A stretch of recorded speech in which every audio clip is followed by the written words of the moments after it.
Welcome back to Jews on Film. My name is Harry Adensasser. I'm a Jew who enjoys getting use out of his film degree.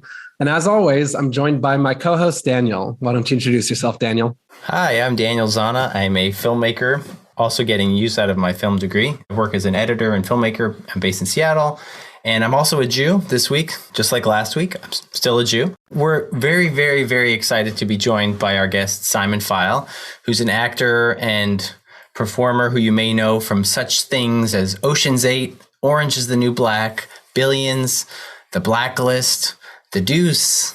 I could go on. The Miss Maisel, The Night of, Blue Bloods, House of Cards, Nurse Jackie. So many things. He's blushing already. It's Simon Feil. Hi, Simon. Hey, Daniel. Thanks so much for being on the show today and to discuss a film that you selected and was near and dear to your heart called The Frisco Kid, starring Gene Wilder. Can you tell us why you picked this movie? Absolutely. So I have like a very soft spot in my heart for Gene Wilder in general, but there's something about that film that just sits when people ask me, like, what is a Jewish film? That is the thing that pops to my head. Okay. Not to tip your hand too much for the ratings already, but geez, that's coming in hot. Like you're saying this is like the Jewish film that you recommend to people. Oh, yeah. Yeah. I was raised on some films. Like my mom, we would watch Auntie Mame every year. I actually wrote my college entrance essay on the weirdness of an Orthodox Jewish family watching It's a Wonderful Life every year at Christmas. But we also watched Ten Commandments in 1776. So like films were big in our house. And this is the Jewiest of all the Jew films. So like not like Schindler's List. You didn't go like deep end. Yeah, we were a Holocaust family. We didn't need to watch movies about it. Okay, got it. Yeah. We've discussed before on the podcast. I didn't grow up in a Holocaust family. Like that wasn't part of my experience growing up. Not to say that I didn't have exposure to that, obviously, as a Jew in day school and stuff like that. But so it sounds like you were steeped in the classics growing up with Jewish films. I guess. I mean, it's funny. I don't know what the classics are. Like the Mel Brooks thing actually didn't really appeal to me. And that wasn't something we were. Yeah, it was an acquired taste later in life. Okay. It wasn't something our family watched too much of. Like Yentl. I remember watching that a lot as a kid. And obviously Fiddler. I think those are the big like Jew films that I can think of as a kid. Got it. Okay. Before we get too into it, Harry, can you do the Harry Ottensasser IMDb summary of the film Frisco Kid starring Gene Wilder? Absolutely. This is our patented summary. I'm just going to be reading this off of my computer, as always. For this film, it follows a Polish rabbi wanders through the Old West on his way to lead a synagogue in San Francisco. On the way, he is nearly burned at the stake by Native Americans and almost killed by outlaws. Doesn't do it justice. I'm going to have to rewrite that. It's interesting what they decided to focus on there. It's definitely not the whole plot, but certain key moments that I guess someone found really exciting. Also, the most troubling, the whole Native American piece is like super troubling. Yeah, I mean, there's a few things that don't like a lot of these films that are a bit older. You know, for context, this is 1979.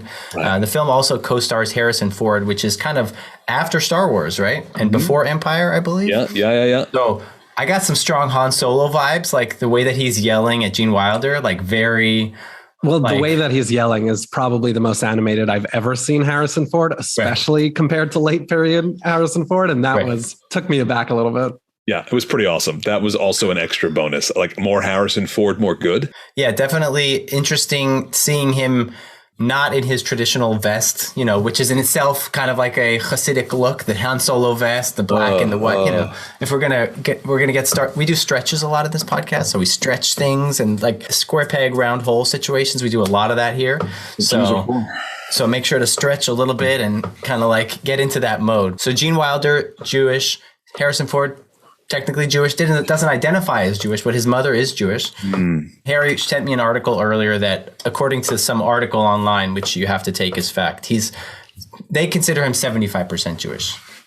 What does Adam Sandler say? I mean, he's the definer, right? That's true. Does he make it into a song? Is he in a song? Is Harrison Ford in? I feel like he is. Okay. Got it. We could probably look that up and figure that out. Starting off with a very solid footing. I mean, the film starts out in Poland. And before we get into it, I feel like one thing that I had a thought about is like, how bad is the situation in San Francisco that you have to go and send a letter or telegram to Poland to get a rabbi to come to you? And how does that process work? I'm so curious. I mean, there were no Jews, right? Like if you're Jews living in San Francisco in like the Wild West, and you want like a geschmack, like a real rabbi, you got to go back to the old country. There's no real rabbis in San Francisco. Right. So it's like a mail order situation. Like I'd like one rabbi, please. Correct. Instead of a bride, you know. Right. Oh, yeah. That's true. This is a Western film. You know, it's absolutely playing into the Western genre. And, you know, it's a lot of callback to like these films where, you know, the first thing that a community will move out to some Western town. I guess San Francisco is almost as far west as you could go, but they go to this new town and the first thing they put up their school, they put up their church, and it's like, let's build the community kind of with us. So this theme of, you know, we're this aimless community looking to establish ourselves. We need our kind of religious leader. That does, I think, frame this whole journey that these characters go on throughout the film. And, you know, the fact that they're reaching back to the old country, you know, back to Poland, I think that works in some of the more Jewish ideas to the Western, where it's, you know, that's where the sort of the great schools were. And even as, you know, Jews started moving towards the United States, like the kind of pillars of Judaism, of Jewish, you know, learning of like rabbinate and all that kind of stuff is existing in Poland. So it's about that kind of shift from there towards America. And I love also, and I'd forgotten this until you just started like replaying that, right? Was that they wanted a real rabbi, but they got Gene Wilder, right? Like they got the sort of the fool, which obviously like Yiddish theater, every theatrical discipline has that tradition, right? They got the village idiot, which is why we're off to the races. Because it wouldn't be a funny movie if they got like, I don't know, the serious guy. And so the idea that he's ice skating instead of like learning Talmud, you know, sets him up as this kind of like doofus who's just kind of heads in the clouds, and, you know, nobody else wants to do it. So they send him. But as one who loves authenticity, and from previous episodes like Yentl and American Pickle, I love a good authentic Jewish accent. And it's in this movie like all over the place. We have authentic Yiddish, we have authentic prayers, it's very, very authentic. So when we start out, we have this council of rabbis who are talking in pretty good Yiddish, I would say. And, you know, they're discussing who's going to go. And finally, like you said, they get Gene Wilder and they put him on a ship to San Francisco. No, he stops. Where does he stop? He doesn't go to San Francisco. There's some sort of in Philadelphia, maybe? Yes, I think you're right. He starts in Philadelphia. Gene Wilder ends up in Philadelphia. He meets these people in line at the depot or whatever it is. Yeah. And they scam him into, you know, getting money for some. I couldn't quite understand the scheme. It's a little bit convoluted, but long story short, he ends up on a covered wagon headed out west with these three scammers. And that's when I think he gets jumped and he gets dumped out the wagon with all of his stuff. And 14 minutes in is when the credits start. But my question is, do you think the act itself of him getting dumped and thrown out is an anti-Semitic act, or it's just kind of he's the rube who fell for the scheme? Oh, absolutely the latter. And I have a keen nose, I think, for anti-Semitism in most disciplines. Yeah, no, he's just the latest mark, right? He's a guy from the old country. It doesn't matter what really. I don't think they even know that he's Jewish. Okay. I'm very sensitive, especially with these times and in this kind of movie. I just want to like call it out when I see it. So, you know, maybe I should turn the sensitivity down a little bit. No, it's good. I feel like this movie, and part of why I love it is, and it's amazing because like the kind of movies like Mel Brooks and even American Pickle, I think is a good throwback to this. You wouldn't make these movies today. Like you couldn't, and not that you wouldn't, you couldn't get them made. Like they're so parochial and specific and like niche. Like I'm still amazed that Mel Brooks was able to make the movies that he made, right? That there was enough of an audience that a studio was willing to back it.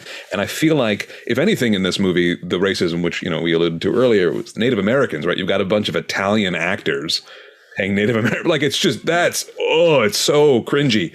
And I know that was the norm back then, but that it's super hard to watch.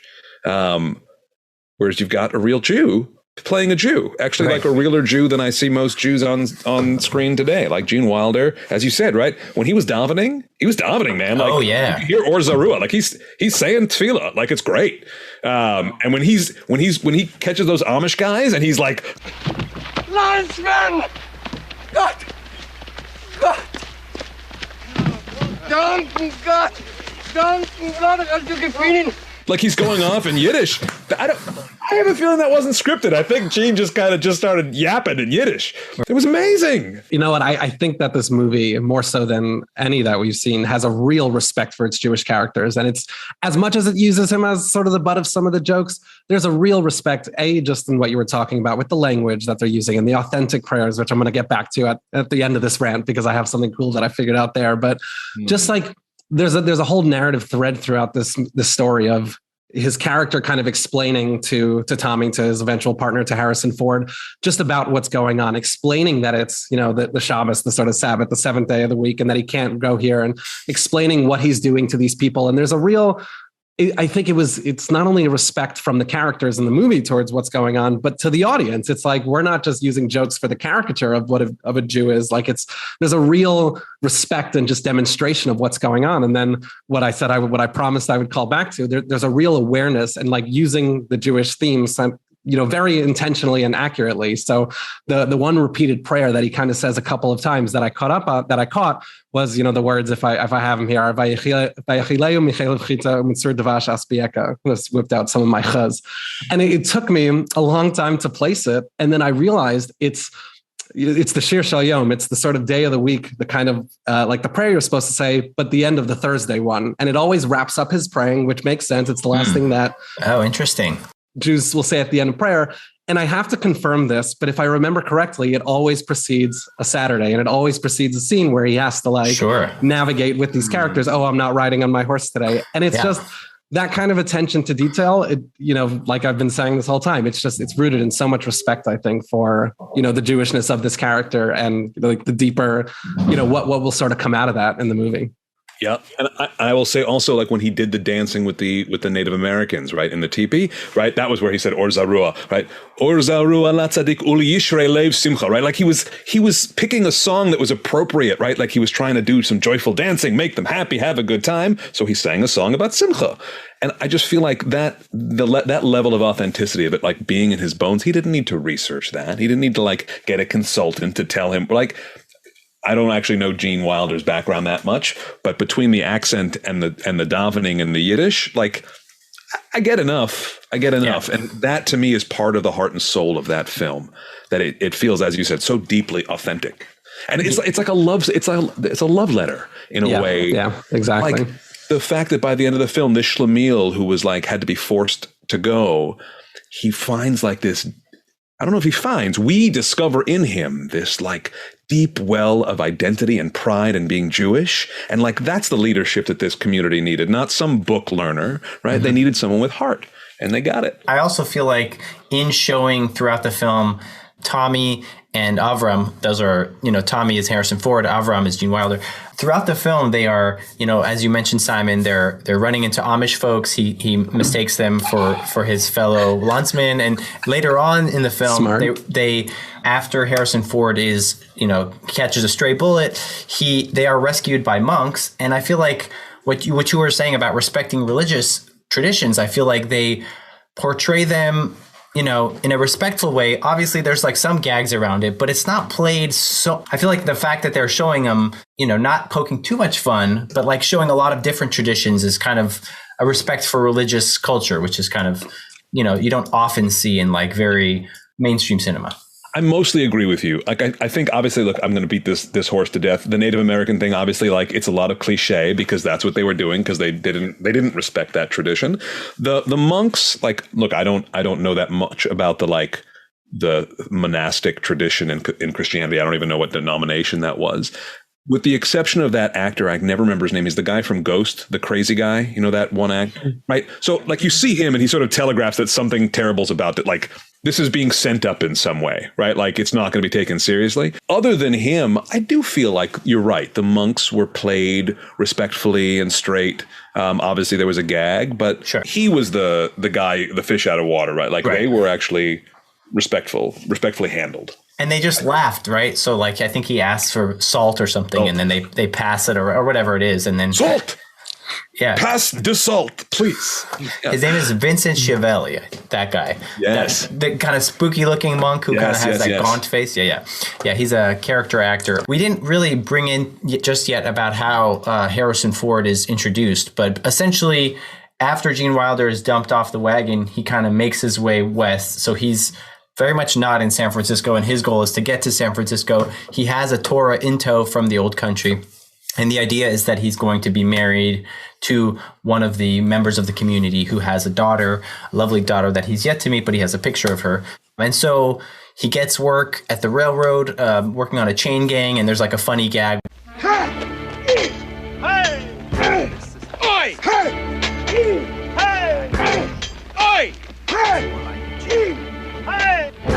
And they play that for laughs for a little bit, and he keeps on hitting the guy over on the foot over and over again, and somehow or another they don't devolve into fisticuffs, but so they play that for fun. And then he eventually buys a ticket after making some money on the chain gang. He gets onto a railroad car, and that is when he's introduced to Harrison Ford.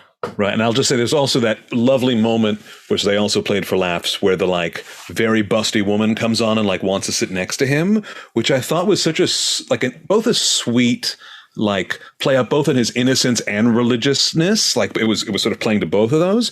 But also I had forgotten until I watched it again that she is literally completely silent. Like she doesn't say anything, and it's not justified. Like the movie doesn't have a thing where like people don't talk. They just made it for that one scene where she, like at a certain point where he didn't move over the third time, she would have been like, excuse me. Right. Yeah. But they wanted to play that conceit.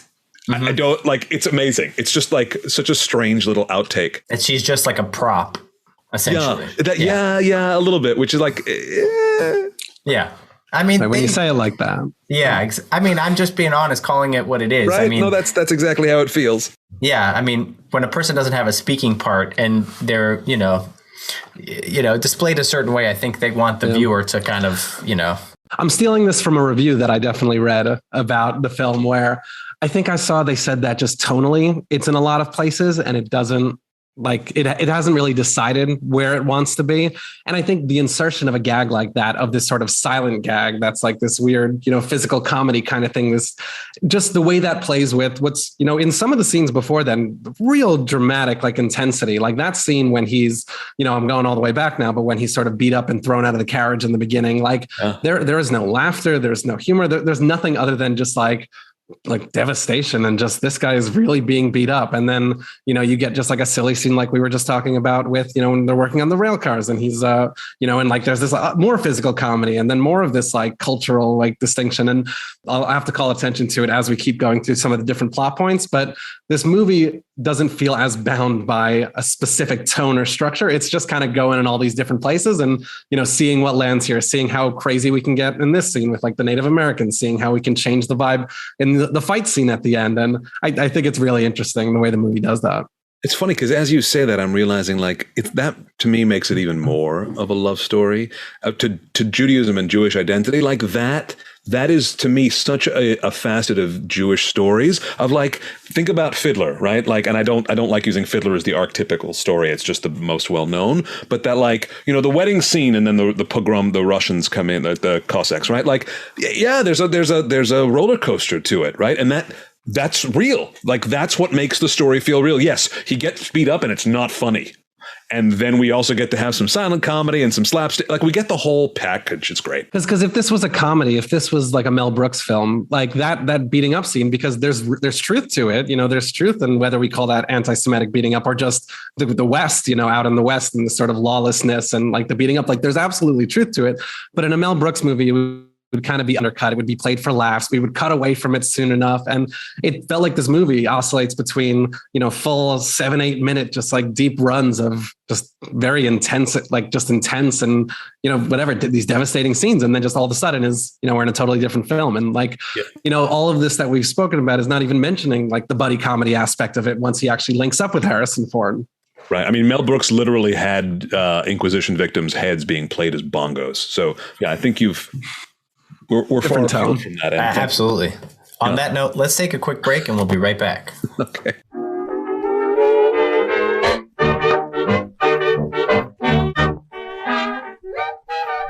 And we're back.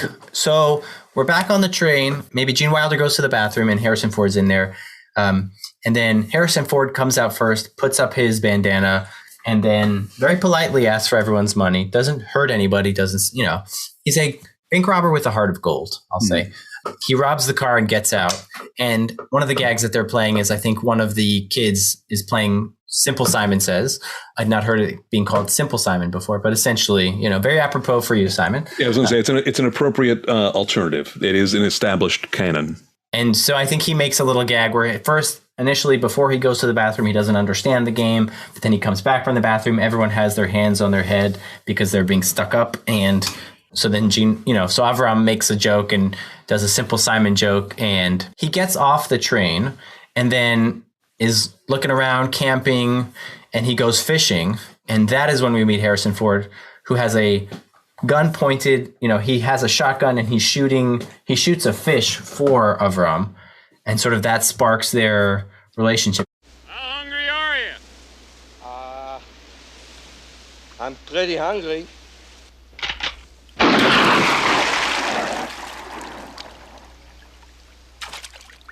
If you had been here yesterday, we could have had roast chicken. Yeah, one thing I thought that was interesting, and I do want to talk about at some point, is the authenticity of the Judaism that Gene Wilder, adheres to, right? So there's one thing that we can talk about later in the story with regards to sunset. But as far as the fish, I feel like it was fairly, pardon the expression, kosher.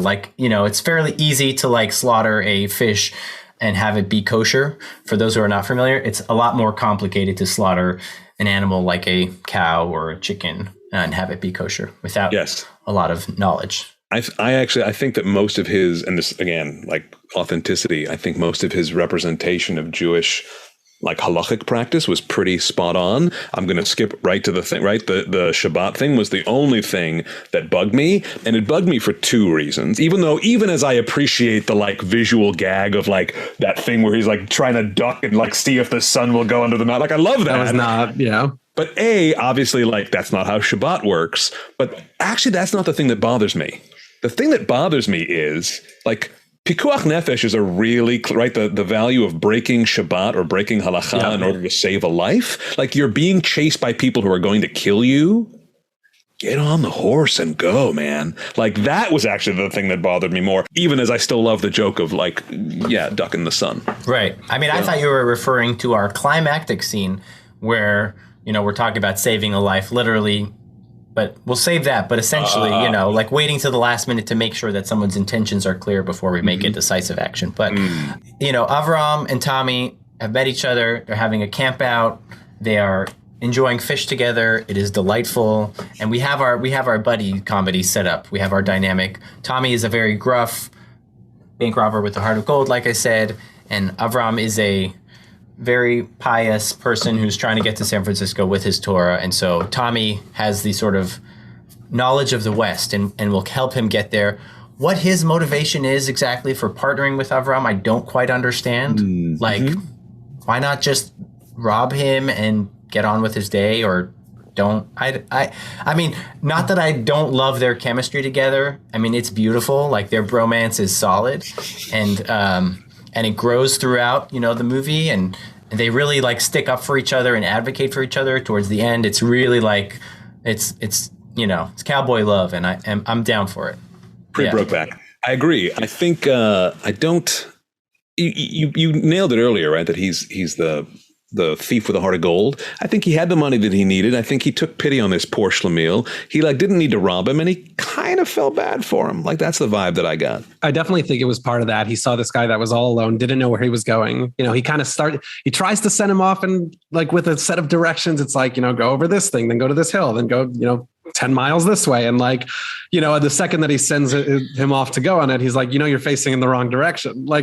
So there's this kind of pity, this man's going to die without me. He turns him into a little bit of a henchman later. He tricks him into watching the horses when he goes on to rob the bank. So there's this little element of maybe I can use this guy to my advantage. So they do stop into a town and they're looking for lodgings. And one of the things that Avram said, he said, find me someplace pretty cheap, hopefully, and I was okay, all right, we get it. Movie's gonna go for it. Yeah. Why not? And then when they're parking in town, you see Avram kind of like playing with the leather rope, trying to get it to stick. And that reminded me of a bit from a previously covered movie, City Slickers, with Jason Diamond. Another episode where they're kind of doing the whole lasso bit and trying to like get it. And so like that sort of, to me, kind of, I wondered if it's an homage to this or yeah. So I think that's him kind of getting in his miles as a cowboy, so to speak, and kind of like having that transformation sort of take place over the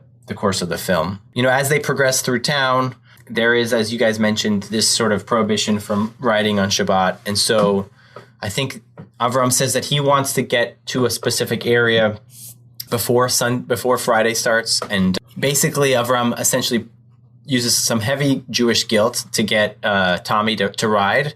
And he regrets it, but they do it.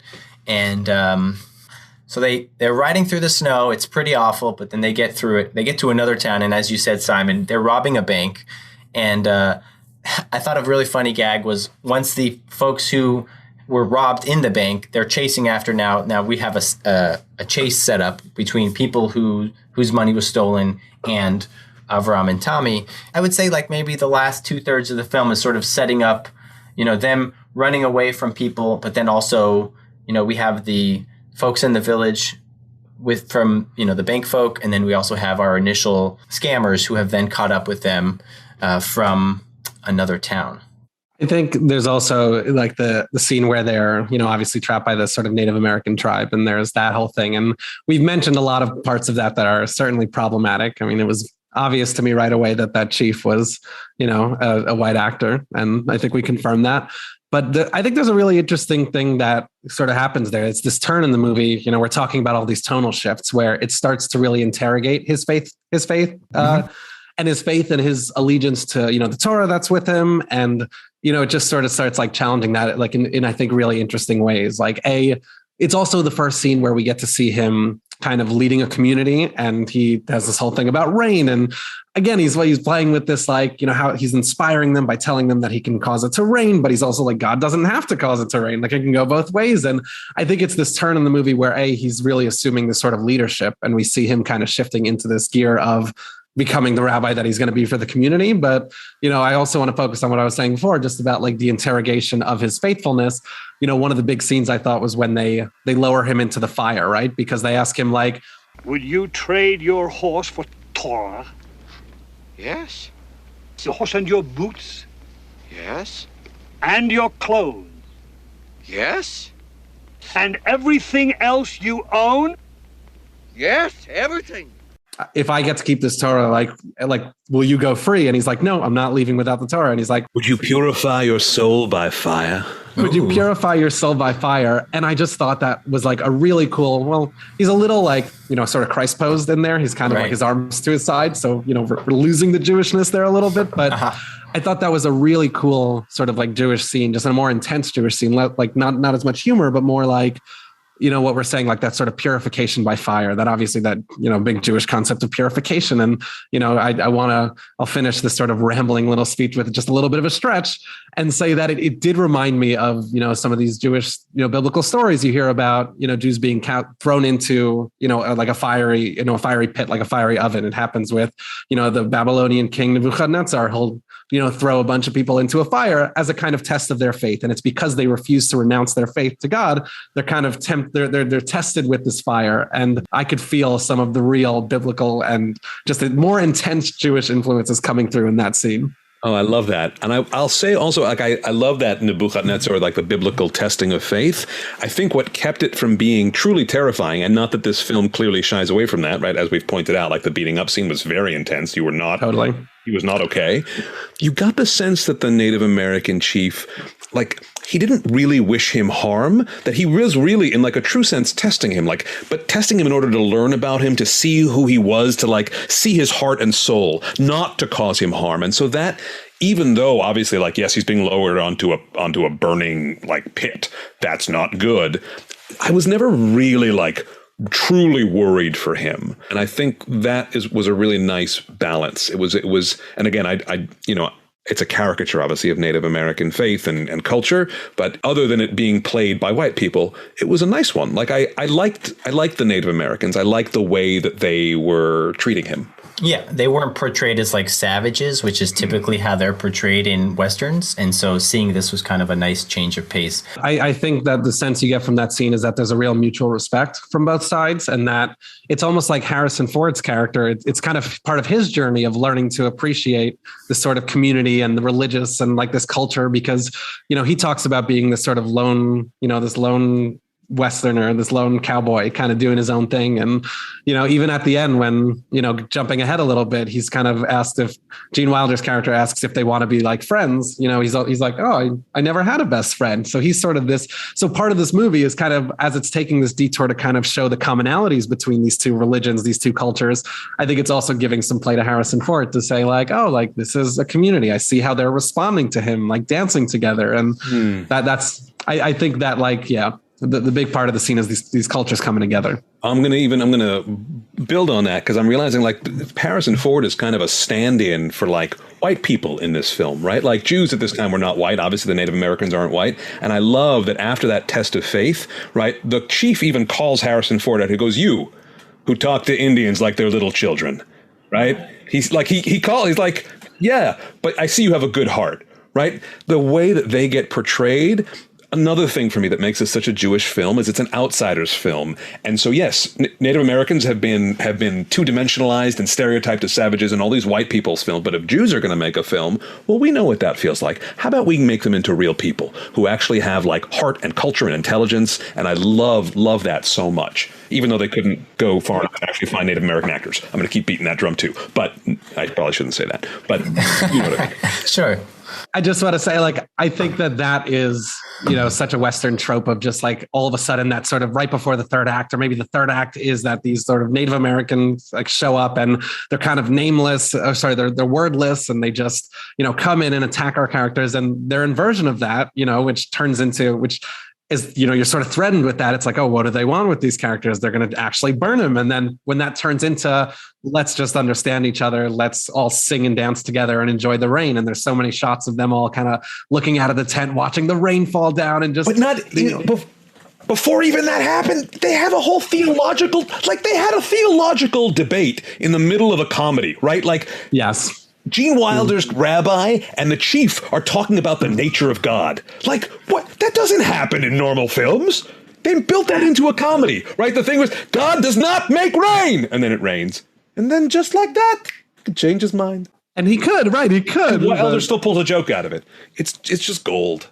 And just going back on that other point you made about Harrison Ford being that sort of, you know, audience character, like, you know, going back to in the beginning when we were talking about how this film really is just showing, it's teaching you about Judaism. It's giving you tangible examples of what, you know, the Shabbos is and what's this in such a respectful way. And I think his character, I think you're so right about that. Harrison Ford's character is just, he's learning alongside him. And, you know, we have to kind of watch how he responds to all this to see, you know, where they want the audience to be. I don't want to say that this was like one of my favorite scenes, but it's up there. Like the Native American scene was like very solid, and it almost marked a turning point tonally for the film, where after this, Avram and Tommy continue on their journey after having like gained some wisdom and tripped out on peyote. And so Avram eats I think it's peyote, right? That he drinks something or eats something. And if he was truly a kosher guy, it's probably just plants. So I would assume it's probably peyote or something. So he trips out and he has like a nice dancing sequence, and it's lovely. And I do remember writing down in the notes that the Indians they say he's a holy man. So they do revere him. You know, later on, as we're kind of heading out of Native American territory and we're kind of getting to where we need to get to, kind of we see the coast, and there's a sort of like best friend speech where they're supposed to part ways. So Tommy's going to go this way and Avram's going to go this way. Tommy's giving him directions, you know, go down this rock and make a left and hook her, and you can't miss it, that kind of thing. Who's going to be the best man at my wedding? What do you mean? That's for one of your Jewish friends. You gotta pick your best friend for that. You are my best friend. I'm your best friend. And they really like, you know, talk it out a bit, and again, the Jewish guilt kicks in, and he manages to like get him to come with him all the way to San Francisco. And one theory that I wanted to posit, so stretch alert, Tommy does allude to it at one point where they're having a campfire. I think this is the second campfire, maybe when they're like snuggling together for warmth. They're playing on the beach, I think. And they're talking about, is Tommy an angel, right? He says something to that extent. I wanted to like posit this theory that maybe he's kind of like a Tyler Durden character in Fight Club. You know, Tyler Durden is this kind of like imaginary character who's like what everyone aspires to be. And I feel like Tommy is what Avram wants to be, maybe like this tough as nails, but still ethically, you know, questionable, but like not your traditional cowboy.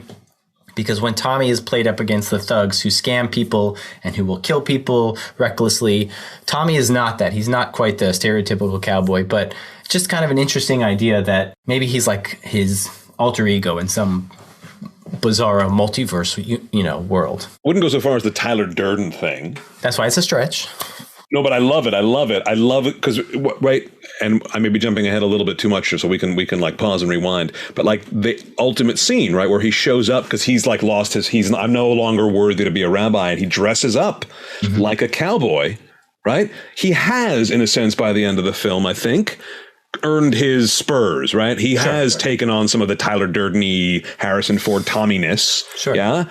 I agree. I think that's very apt. I was going to say the same thing. I think there's certainly a convergence of the characters where it's not quite the alter ego. If you really want to push, and I'm going to go with your stretch as if it's, you know, legit, because I take these seriously. So if you really want to investigate and interrogate the Tyler Durden, he does at the end of the movie interact a little too much with the other characters, and you know, for me to believe that. That he's kind of in two places at once, but I definitely think that there's something like what's cool about this movie is that as much as Harrison Ford is learning about, you know, what it means to be respectful, to take things seriously, to have a community, it's definitely going both ways. And they dramatize it to the extreme, like you said, when they put him in like a full cowboy uniform, and all of it, he actually puts it over his rabbi, you know, sort of suit, his rabbi clothing, and he kind of like disguises himself. But there's definitely this place where he's learning how to take care of himself, to take care of a community out here, what it means to really be a leader, which is just as important for him as he's about to become the leader of this community. When he's going from the ice skating rabbi who doesn't, you know, take his classes seriously to become, you know, what this sort of wild Western community needs, he has to learn just as much from Harrison Ford, I think, as, you know, Harrison Ford's character needs to learn from him. Totally. And before we get too far into the end of the film, just one major plot point that kind of sets up our finale is that our scammers from the beginning of the film had now caught up to Tommy and Avram, and they have a showdown after Tommy and Avram have like this lovely romp on the beach, and they're playing around in their PJs and hanging out. The bad guys catch up to them finally. They have him at gunpoint. There's a gun battle that ensues, and Tommy is shot. I think one bad guy gets away, one is killed, and then another one is reaching for his gun. And it's at this point that Avram is confronted with either picking up a gun that has fallen and shooting the person who's out to kill him. And Tommy is constantly trying to encourage Avram to defend himself, pick up the piece, and shoot him. That performance from Harrison Ford is inspired. Shoot him, he's going to kill us, but just dialed up to like 12. It's amazing. Oh, yeah. And the tension, the way they zoomed into the gun and they cut back and forth all over the place, really like playing up that sort of tension. And eventually Avram sort of loses his innocence and shoots the guy, really with no other option other than like be killed.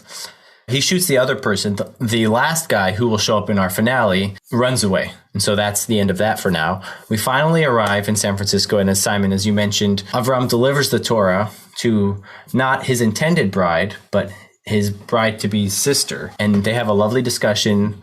There's nary a mention of, you know, they don't play any physical gags as they did before, which is kind of interesting. Yeah. It's mostly eye focus. I didn't think your eyes would be as brown as they are in person, that kind of thing. So that's nice, wholesome. More respectful flirting. Yes, exactly. Yeah, totally. And he runs away. You know, he's dressed in cowboy gear. And that scene is really funny because it's a costume in a costume in a costume. So it's Gene Wilder playing a Hasidic guy playing a cowboy. So it's like several layers removed. I don't know. I think it's some kind of Torah. Yeah, exactly.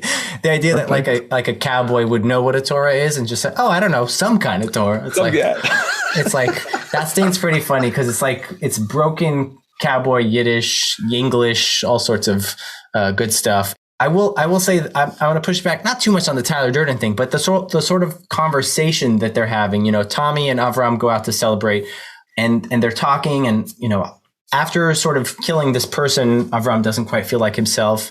He doesn't feel like a rabbi. And Tommy's like, no, this is your calling. You got to do this. And Avram is, having a crisis of faith. And it's kind of an interesting scene. I think he's he asks, he says, am I your guardian angel? And I think he's acting as the sort of angel on your shoulder. He's like, no, you should still do this. You're still the rabbi. And that's the kind of encouragement that gets us, to the big ending. Right. I remember being confused as a kid, even like what exactly was the nature of his crisis of faith? I was like, I remember being like, I understand he's a simple guy. He's got a really big heart. Like killing somebody must have been devastating.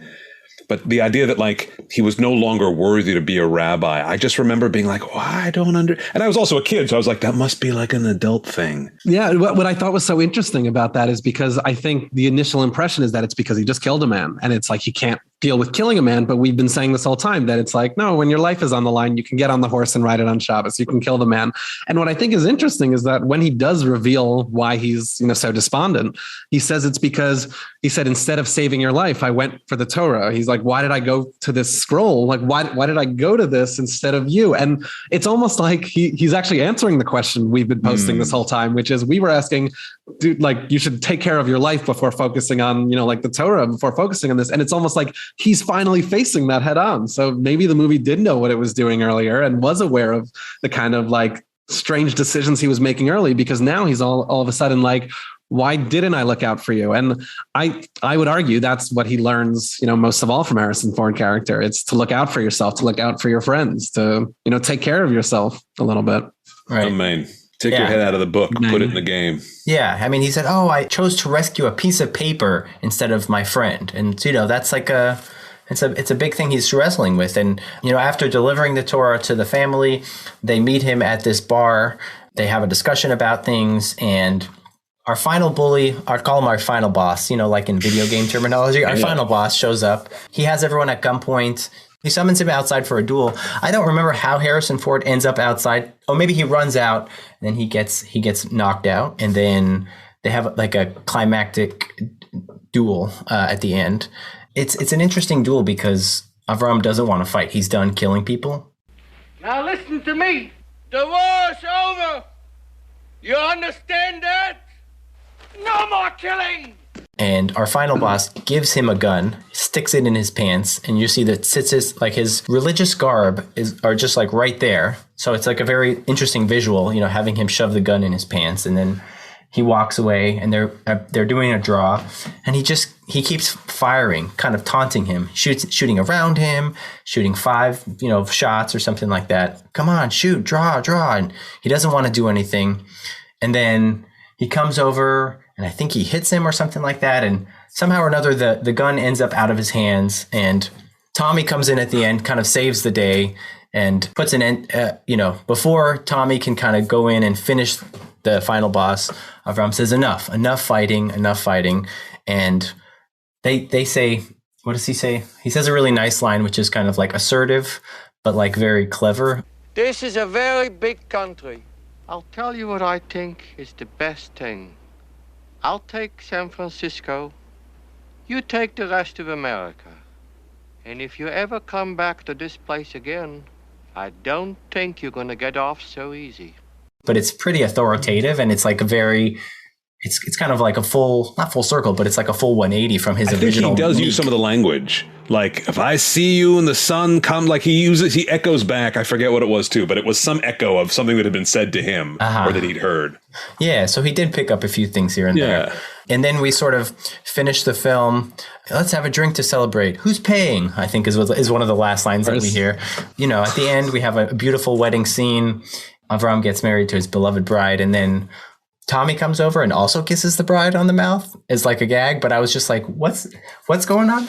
Then I think the father then kisses her on her father then kisses her on the mouth. It must have been, some European custom that they're kind of playing up. But I think the idea was that Tommy would come over and just maybe do what? I'm not sure. But he ended up just kissing her on the mouth, which was kind of like a weird choice. But anyway. I think we can go stronger than weird. I think it was an unpleasant, uncomfortable kind of decision. Yeah, a little bit. Before we get too far ahead, I want to just jump back to the duel just real quickly, because I think that sort of pacifistic solution, right? Where it's you have them in a duel, and you're comparing this to a lot of, big Western showdowns. It's what the movie's building towards. It's even as you thought they kind of got away, it's like you're still waiting for that showdown in the street in the middle of the night outside the saloon. Like that is, as Western as it gets. And I think to answer the question rather of like, what would it look like if a rabbi was one of the characters in a Western, like if in that, imagine that this entire movie, was built off of the premise of what would it be like if a rabbi was in a duel, that solution of kind of just pressing this pacifism and saying, I'm not going to kill you, but get out of here. And I'm going to intimidate you and get the community to rally behind me. Feels like the film's kind of final major, like Jewish stroke. Like that, I thought was a very cool, like, this is the Jewish Western, that's what this movie's doing. That's exactly right. Like, this is so good. What would make this a Jewish character? How would a Jewish final duel work? Yeah, we could be a tough guy, but isn't it more interesting to watch him be kind of like Solomonic about it, right? Like, how can I use my intelligence? How can I use my heart rather than just my brawn to solve this without killing you? I love it so much. Oh, it makes me happy. I love it too. And I think it's like a really interesting way to kind of not have to resort to violence, because I think having crossed that threshold earlier and just feeling so icky about it when he did it, I think he just didn't want to go there. And like you said, Harry, having the community literally like lift him up and just get him out of there was really symbolic and kind of nice. So let's end on that. Let's take a quick break and we'll be right back.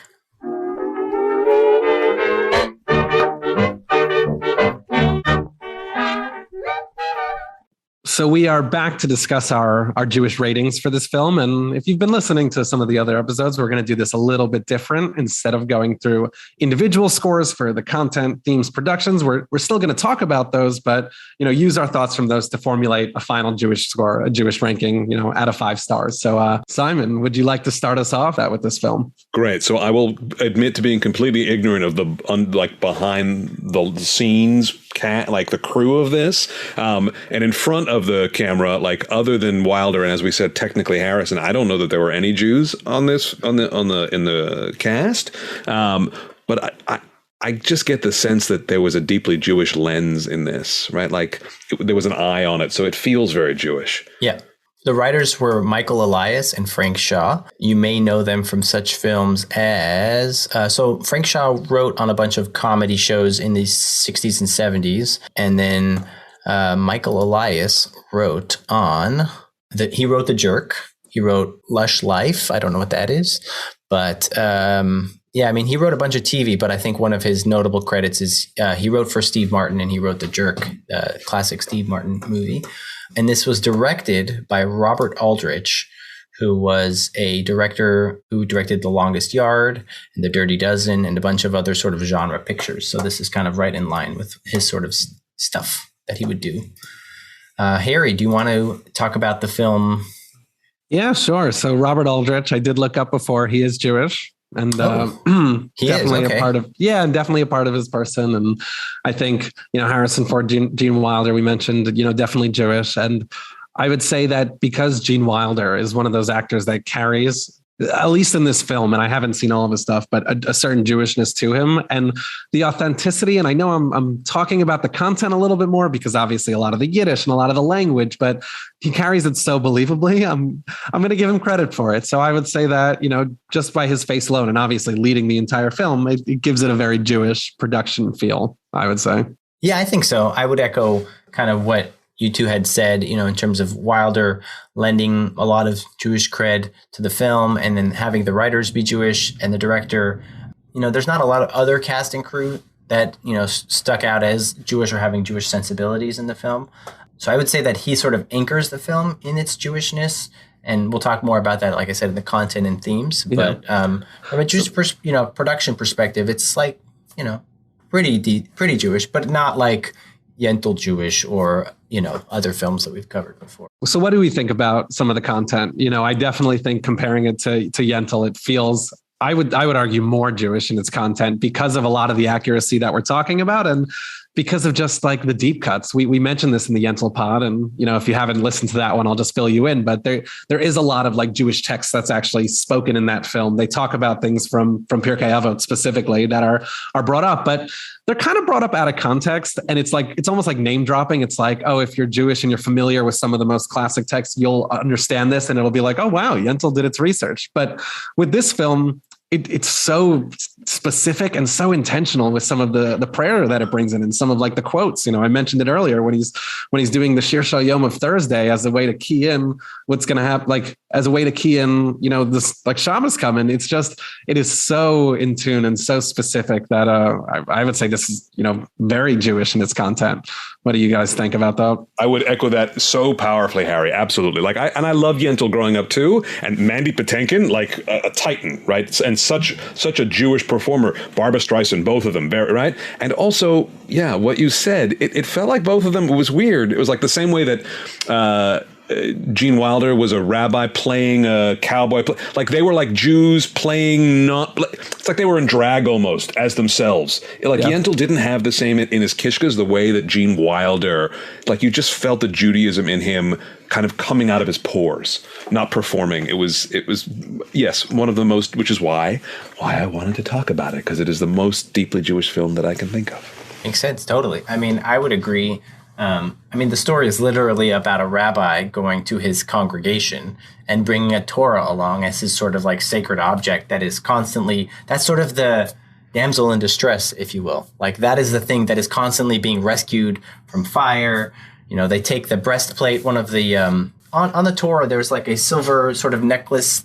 It's a decorative piece, but, one of the bullies takes that, Avram takes it back. But I think the Torah is constantly being put in danger, and maybe that's a symbolism, a little stretch action. But his religion is being called into question, and through the obstacles he faces, it's similar to the Torah is being thrown in the fire or kidnapped, or it falls off his horse and he has to go back and get it. And, the whole idea is fairly Jewish. I think it's packaged in a Western buddy comedy travel movie kind of thing. But I think overall it's a pretty Jewish film content-wise. Harry, how do you think thematically this film stacks up? Yeah, so I do think, it's not as pronounced as the content. We mentioned that there's a lot of, Western allusions here, and a lot of those themes do carry over about, making your way in this kind of new land and this uncivilized, and there's a lot of themes there. But I certainly see that there's a real there's just like this Jewish thread going throughout this film about the crises of faith and what that means, sort of to believe in God and to kind of carry that with you, and what that, the Jewish values, I think, of like transmission and of, teaching over to, Harrison Ford's character, teaching over to the new community. And, I'll go with a stretch. I'll bring a stretch all the way into the theme section. I know it's a little late for stretches, but I'm going to give it anyways. I see the biblical allusions to like the story of Job. And I don't think this is the first time in the podcast I've mentioned Job, because Job is the ultimate melodrama. It's the story of a character whose faith is questioned by these endless trials, and every possible thing that can go bad, is happening to him. And like, as much as I can place that on, most movies, because it's a great, framework, it's a great setup for, a comedic film or even a dramatic film. Like there's definitely this impression in the beginning that he has this simple journey. He's going to get to Philadelphia, get on a boat, go straight to San Francisco, and just be over with it.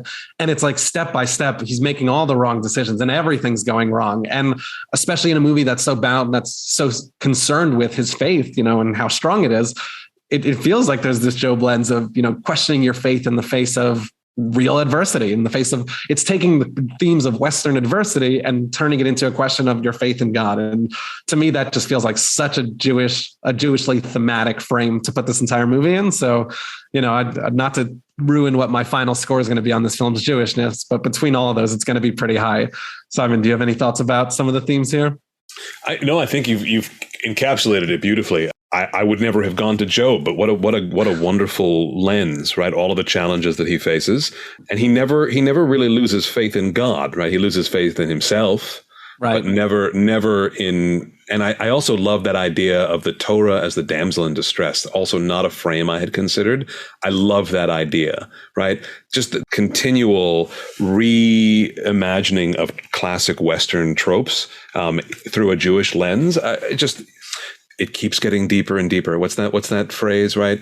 Turn it over and over, for everything is in it. It's a Talmudic phrase about the Torah, right? So it applies to this film as well. For me, I think the film is thematically Jewish. As we mentioned, there's like a lot of really heartfelt, deep themes running through it. There's a conversation with our Native American chief about God. We didn't really talk about this too much, but the whole idea of stretch alert, this sort of like blind faith. There's a scene where Avram like jumps into the river with his horse, and like Tommy's like, okay. And he just has like blind faith in whatever Avram did. He like trusted him, and he did the similar thing where he jumped into the river with his horse. It's kind of like a weird scene. And then later on, ethically, we're talking about, Tommy robs a bank, and then Avram gets half of the share, but then he returns it back. And that's kind of like a nice, just good good deeds are being portrayed throughout the film. And it's never like it ever goes to, sort of a Jew gone bad situation. They never portray that, which I think is nice. It's kind of like what we call a Kiddush Hashem. It's like a sanctification of God's name, but really it refers to like, is it good for the Jews? Is it good? Yeah, I'd say that's probably a good way to look at it. But I would say that like, if this was someone's first exposure to a Jewish person, you'd be like, oh, this is like a pretty solid person ethically, and it's a good Jew. It's definitely a good Jew. Mm-hmm. So I would say that this film stacks up pretty high for me as well thematically. Let's come in for our final thoughts. Simon, you're our guest. What do you think this film rates on a scale of 1 to 5 Jewish stars in terms of, factoring in all these things we just talked about, and just your general thoughts about the film on a 1 to 5 scale?